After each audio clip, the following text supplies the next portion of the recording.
Bien, buen día compañeros. El día de hoy vamos a dar inicio con un grupo de discusión sobre lo que son las teorías de la enseñanza y aprendizaje de una segunda lengua. Vamos a dar inicio con una bastante interesante que es el Natural Approach. Déjenme decirles que el Natural Approach fue desarrollado por Stephen Krashen, un lingüista bastante famoso, incluso en la actualidad, ¿verdad?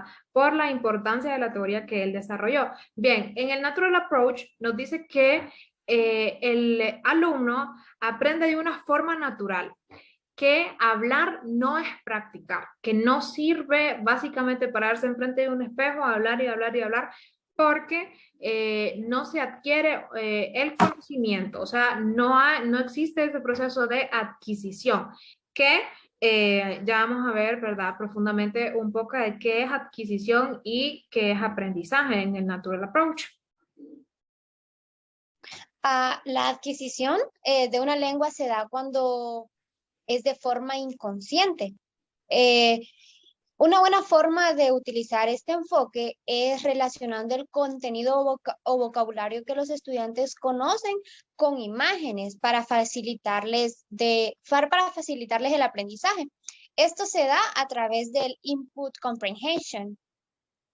El input comprehension es necesario saber que no se centra en dar una lista de palabras o no se basa en dar clases sobre cosas indiferentes a los niños o estrictamente sobre gramática. Sí, más que todo, pues el input comprehension, debemos de hablar como de un mismo idioma con el alumno, que él se sienta interesado de lo que estamos hablando y lo que queremos transmitir. Bueno, al final, pues, lo más importante de este Natural Approach es el mensaje que damos a los alumnos. Así es. Como resumen, básicamente nos dice que a través de la adquisición es la base del Natural Approach. ¿Cómo logramos la adquisición? A través del input. Pero para lograr esto tenemos que tener en cuenta tres aspectos importantes. El alumno no debe estar bajo ningún motivo ansioso, porque los nervios hacen que automáticamente la lengua ya no fluya de forma natural. El alumno debe de estar motivado a través del input comprehension, como mencionó Josué, ¿verdad? Hablar el mismo idioma con el alumno, o sea, hablar de temas que son realmente importantes para ellos, para que haya una lluvia de ideas de parte de ellos también y logren participar. El alumno debe de estar, como dije, motivado, cero ansioso y empoderado de sí mismo. Esto básicamente es el Natural Approach. Ahora bien, pasemos a la teoría de Ellis. La teoría de Ellis es el enfoque cognitivo-conductual. Ellis fue un psicólogo que estudia la cognición para ver cómo afecta en el aprendizaje de una segunda lengua. Este enfoque se basa en la conducta. Nos habla de que nuestra conducta, carácter, emociones se van desarrollando a medida el ser humano crece y sus experiencias de vida. Se dice que el comportamiento de una persona se va forjando desde la infancia. También este enfoque investiga cómo podemos aprender una segunda lengua relacionándolo con las experiencias de vida que cada estudiante tiene y con el entorno. Esta teoría es vital porque es importante saber y conocer la personalidad de cada uno de los alumnos. Sí, bueno, aquí está dividido entre lo racional y lo irracional, que es algo que pues todos poseemos y debemos de tener en cuenta, porque es muy importante al momento que vayamos a trabajar con los alumnos. Bien, entonces básicamente nos dice la teoría de Ellis y como mencionó Angie, ¿verdad? Era un psicólogo. Entonces nos hace entender que nosotros como futuros maestros debemos también prestar atención a esa parte psicológica del alumno, ¿verdad? Como mencionó Josué, esa parte racional e irracional que todos como seres humanos poseemos. Entonces ahora damos paso a la siguiente, que es una teoría bastante interesante desarrollada por Brown, que son las 5 etapas de adquisición de la lengua infantil. Bien, Cuando hablamos de las 5 etapas de la adquisición de la lengua infantil, es cuando hacemos mención, por supuesto, del estudio de la morfología. Significa que ver el estudio de las palabras, cómo desde pequeño un niño empieza a hablar su lengua materna, porque hay un proceso, ¿verdad? 5 etapas de las que nosotros ya les vamos a hablar. Bien, la etapa 1 dice, desde los 12 meses hasta los 26 meses, los niños son capaces de relacionar el sujeto con el verbo. El sujeto, una persona, el verbo, una acción. Mi papá o papá camina. El niño a partir de los 12 meses ya es capaz de hacer esa relación, ¿verdad? Bien, la etapa número 2. En esta segunda etapa, el niño sabe utilizar negativos como no. Se le facilita decir no quiero, no me gusta, y también puede completar una frase que incluya el sujeto y el predicado. En la etapa número 3, que nos va a hablar nuestra compañera Estelis. En la etapa número 3 empezarán a utilizar verbos auxiliares, comenzarán a usar conjunciones como if, so, or, but, y también comenzarán a usar posesivos. Y en la etapa número 4 está pues entre los 33 y 40 meses, pues el niño ya utiliza verbos auxiliares, utiliza también verbos en oraciones negativas, formula las oraciones interrogativas. Bien, y básicamente es una teoría que nosotros podemos ver en la actualidad cuando vemos a un niño que está creciendo, ¿verdad? No le podemos exigir a un niño de 12 meses que nos hable claro, porque obviamente él no está todavía capacitado para hacerlo. Entonces es una teoría bastante interesante de cómo nosotros adquirimos nuestra lengua, ¿verdad? Dice básicamente que es lineal, aunque sí hay ciertos casos en los que no se aplica, pero es una teoría bastante interesante. Ahora pasamos a la teoría de el modelo de competencia comunicativa que la desarrolló Celce Murcia. El modelo de la competencia comunicativa sugiere una serie de principios para el diseño y la puesta en práctica de cursos de idiomas, que tienen como objetivo proporcionar a los alumnos los conocimientos y las habilidades que necesitan para ser lingüística y culturalmente competentes en una segunda lengua extranjera.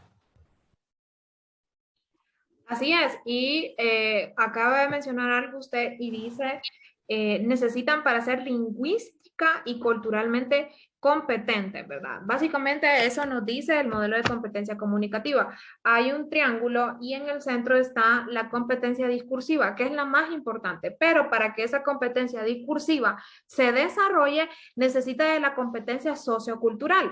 ¿Cómo comunicarse apropiadamente? Sabemos que entre amigos nosotros hablamos de una forma, pero cuando estamos frente a nuestro jefe, por ejemplo, ya hablamos diferente. Entonces eso es una competencia que nosotros como maestros debemos enseñarles a nuestros alumnos, ¿verdad? No solo hablar el inglés por hablarlo, sino saber cómo y cuándo utilizarlo. También tenemos la competencia lingüística. ¿Qué es la competencia lingüística? Es el alumno que sabe la estructura gramatical, fonética, el léxico y la ortografía. De nada me sirve a mí hablar el inglés si yo no sé escribirlo de una forma correcta. Y también teníamos, ¿verdad?, la competencia accional. Sí, bueno, aquí en esta competencia accional pues es como una habilidad de compartir, o sea, la habilidad de transmitir y intentar y entender el intento comunicativo, también interpretar el acto de las hablas y las funciones lingüísticas.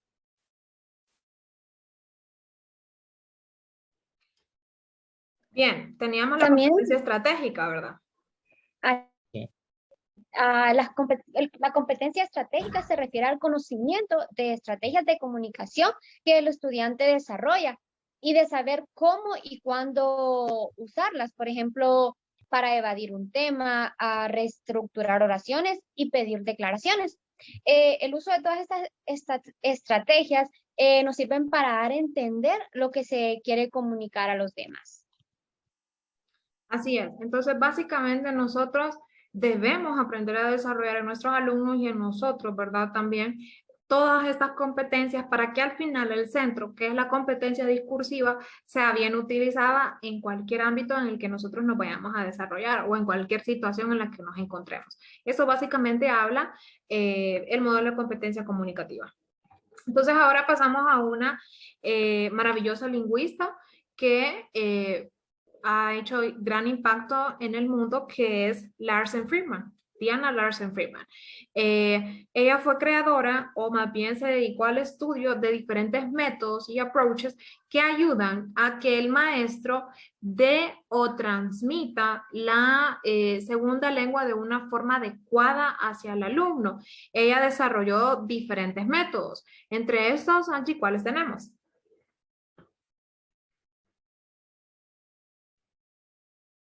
No te escuchamos bien, Angie. Lo siento.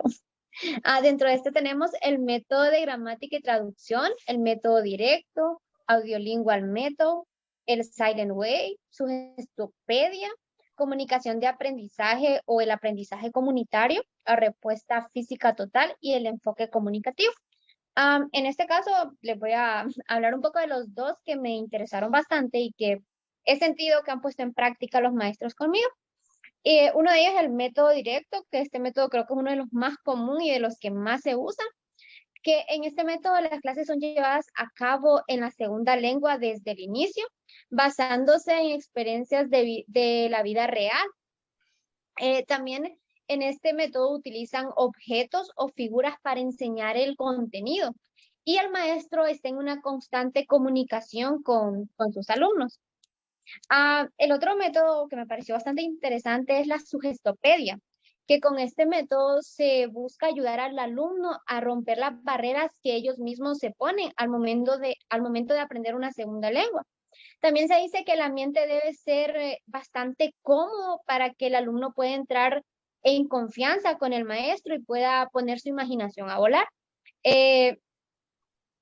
También los alumnos aprenden por medio de estímulos externos que los relacionan con el ambiente escolar. Así es. Entre otros métodos también teníamos el audiolingual, ¿verdad, Stacy?